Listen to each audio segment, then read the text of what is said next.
Marcos Chagas é professor da Rede Estadual de Ensino há 14 anos e participa pela primeira vez de uma eleição municipal. Ele é candidato do PSOL. O candidato tem 41 anos, é formado em Ciências Sociais e tem mestrado em Sociologia, ambos pela Unesp.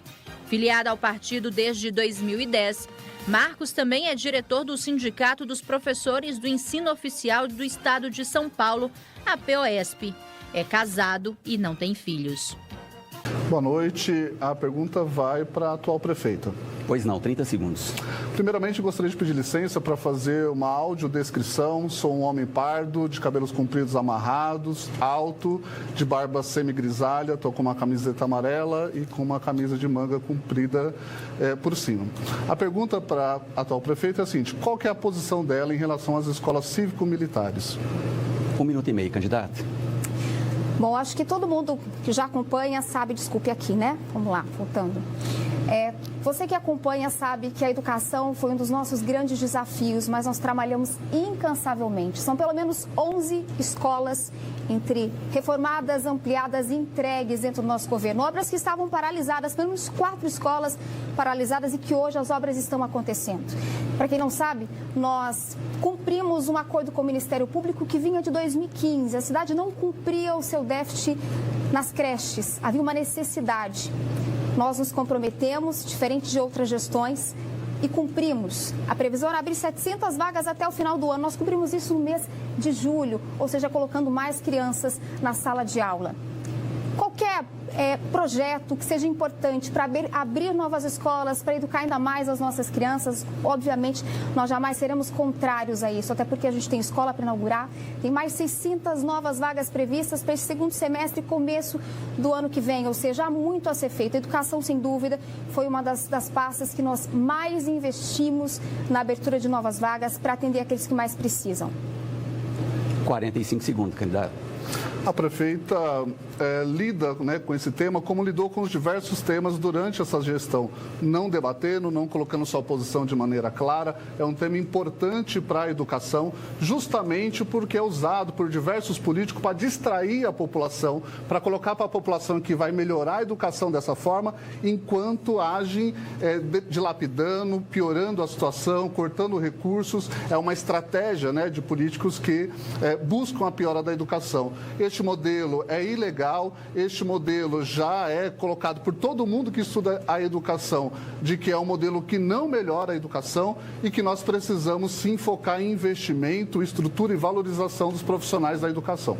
30 segundos, candidata. Valorização que temos feito ao longo do nosso mandato. Professores que receberam computadores, uniformes para as nossas 26 mil crianças aproximadamente, que hoje têm uniforme completo, material escolar de primeira qualidade, escola, vaga, novos profissionais. Para vocês terem uma noção, nós implementamos mais de 800 novos profissionais ao longo desse nosso período de mandato para atender a diversas frentes e a maioria desses profissionais na educação. E eu tenho certeza que há muito a ser feito ainda. Ok, candidata. Ok, candidata.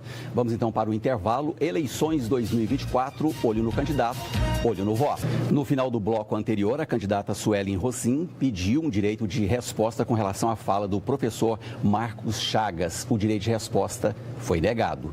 Obedecendo à ordem de sorteio, quem começa perguntando é o professor Marcos Chagas. Professor, para quem vai a pergunta? Para a atual prefeita. Ok, vamos então sortear aqui o tema que a prefeita... O senhor vai fazer a pergunta, então, em cima de infraestrutura e mobilidade. 30 segundos, candidato. Nós entendemos que o transporte público é o que garante o acesso das pessoas para que elas possam acessar os outros direitos, à saúde, à educação. E nós temos um transporte público em Bauru, um dos mais caros do estado de São Paulo e que é ineficiente, que não atende a população como deveria ser. Então, a prefeita pegou o transporte como estava, entrega da mesma forma. Quero ver qual que é a proposta, para a próxima. Ok. 1 minuto e meio, candidata. Quando a gente fala de infraestrutura e mobilidade urbana, eu tenho muito orgulho do que a gente construiu ao longo desses quase 4 anos, porque, como eu disse um pouco antes, somos o que mais investiu em infraestrutura e, consequentemente, na melhoria do trânsito da nossa cidade. Falo isso porque nós abrimos novas avenidas, implementamos a duplicação de algumas, como as que estavam esperando há 30, 40 anos. Implementamos ciclovias, vou dar um exemplo na região do Fortunato, uma demanda solicitada por nós, junto a uma parceria que transformou o cenário daquela região, implementando uma ciclovia para a população que hoje utiliza e muitos novos projetos já estão sendo implementados com ciclovias. Então, uma cidade melhor em termos de trânsito, uma cidade melhor no investimento em áreas para os ciclistas. Sabemos que há muito a avançar ainda, é por isso que a gente está aqui, justamente para mostrar que a gente fez e a gente vai fazer muito mais quando se fala de mobilidade e infraestrutura. Avenidas como Rodrigues Alves, por exemplo, um corredor do transporte coletivo, que sim, a gente tem, graças a Deus, uma cidade pujante, muita gente andando por todos os cantos. Melhoramos o sistema na Praça Machado de Melo, justamente para beneficiar a parte do transporte coletivo, e fiscalizamos e acompanhamos como sempre. Mas eu acho que não é por aí. A gente tem muito a ser feito quando a gente fala de novas avenidas. São pelo menos 6 nos nossos novos projetos de investimentos para a mobilidade urbana e para atender você cada vez mais e melhor. Candidato à réplica. Candidata, eu não sei se entendeu a pergunta, mas eu estou falando em relação ao transporte público de Bauru, que é um dos mais caros do estado de São Paulo, é ineficiente e que gera uma série de problemas para a nossa população para acessar os diversos serviços, inclusive a questão de lazer, o encontro familiar no final de semana, tudo é limitado pelo custo, né, do transporte público na nossa cidade, infelizmente, e que também é ineficiente, né? Nós defendemos que o transporte público tenha de ser gratuito, porque é ele que garante à população a ter acesso aos demais serviços. Não pode custar para a população mais pobre para acessar o hospital, para acessar a escola, para acessar os bens de lazer, ter que pagar um valor tão alto como é a tarifa atualmente. Candidata, 30 segundos. Quando a gente fala de levar lazer para a população, a gente também pode dizer que nós somos um exemplo nessa área. A população não precisa muitas vezes pegar transporte para ir num complexo de esporte e lazer. Nós estamos indo para o 4º complexo entregue inaugurado, recuperando espaços que eram simplesmente abandonados, esquecidos, acumulavam lixo. Então, a população tem hoje, em diversas frentes, locais para aproveitar com a família. Temos também áreas que nós ainda vamos investir no nosso projeto de governo, são pelo menos 6 novas avenidas. Ok, candidata. Ok. Saúde e bem-estar. 30 segundos, candidato. Obrigado. Marcos, candidato Marcos, nós temos hoje 9 unidades de saúde da família. Nós temos, com isso, 90 agentes de saúde que são pagos com dinheiro do governo federal. E eu acho que o senhor tem conhecimento, é que o ponto é que se nós trabalharmos com a saúde básica, nós minimizamos o uso dos hospitais, o uso das internações. Ok, candidato. 1 minuto e meio. Ok, candidato. Realmente, o atendimento básico é o que faz com que não tenha necessidade da população procurar os UPAs. Quando a gente tem um trabalho bem feito pela prefeitura, nas unidades básicas, na saúde da família, no atendimento, no acompanhamento das famílias, o efeito, claro, a médio e a longo prazo, é que a gente reduza a necessidade de ir à UPA. Eu, por exemplo, moro na região do Jardim Andorfato e fui procurar a unidade de saúde para passar no dermatologista. Isso foi lá em maio.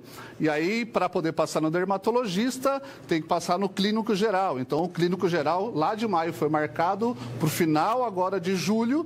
Passei no clínico, ele me encaminhou por dermato e aí fica lá o meu nome e telefone para um dia que vai ligar para mim para que eu possa lá avisar quando foi marcado. Então, meses esperando e aí as doenças pioram, criam maior gravidade e traz com que a necessidade mais imediata da população seja procurar as unidades de pronto atendimento.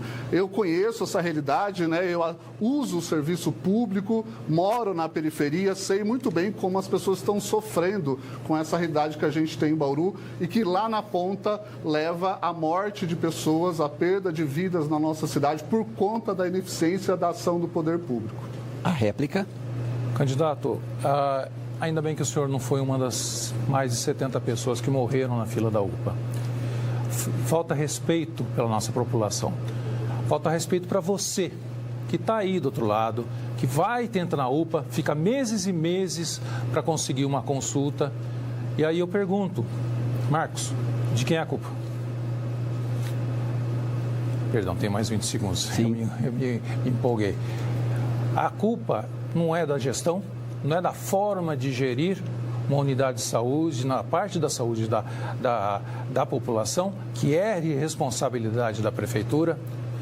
E na sua visão, como você faria? 30 segundos, candidato. Acho que os governos, eles deixam marcas, né? Cada gestão deixa a sua marca.